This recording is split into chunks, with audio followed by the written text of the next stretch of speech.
Greenpeace protesters managed to storm Liz Truss's first Tory conference speech as party leader today before heckling her over fracking and unveiling a flag reading, "Who voted for this?" The campaign group's head of public affairs Rebecca Newsom and policy officer Amy McCarthy unveiled the banner midway through the Prime Minister's speech in Birmingham, with Ms. McCarthy shouting, "Who voted for fracking?" From the stage, Ms. Truss could be heard telling security, "Let's get them removed," as boos erupted from the audience. After around 30 seconds, security guards bundled the pair out of the conference hall, with one seen grabbing Ms. McCarthy's lanyard. The Prime Minister then received a standing ovation as she joked the protesters were part of the anti-growth coalition.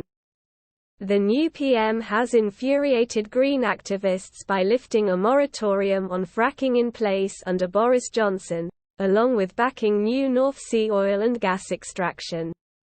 In a press release today, Greenpeace accused Ms. Truss of shredding her party's 2019 manifesto promises around nature and the environment. The group cited a recent YouGov survey which found that 81% of UK adults believe nature is under threat. Rebecca Newsom, Greenpeace UK's head of public affairs, said, "Who voted for this? In a healthy democracy, people should get the government programme they voted for, but Liz Truss is putting most of it through the shredder.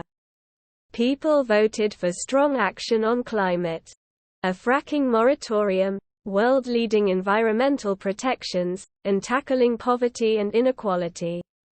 What they're getting instead is fracking. A potential bonfire of rules on wildlife and nature protection, and now the prospect of benefit cuts."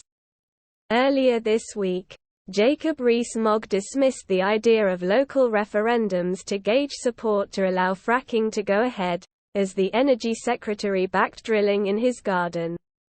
The cabinet minister said he would be "delighted" for shale gas extraction to start in his Somerset country estate despite critics raising concerns about earthquakes. Ms. Truss has angered some Conservative MPs and broken a Tory manifesto promise by removing the moratorium put in place in England to prevent tremors.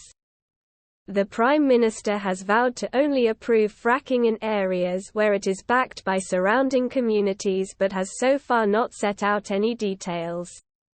Mr. Rees-Mogg, who is also Business Secretary, dismissed the idea of referendums to approve drilling and onshore wind farms, another controversial topic among Conservatives.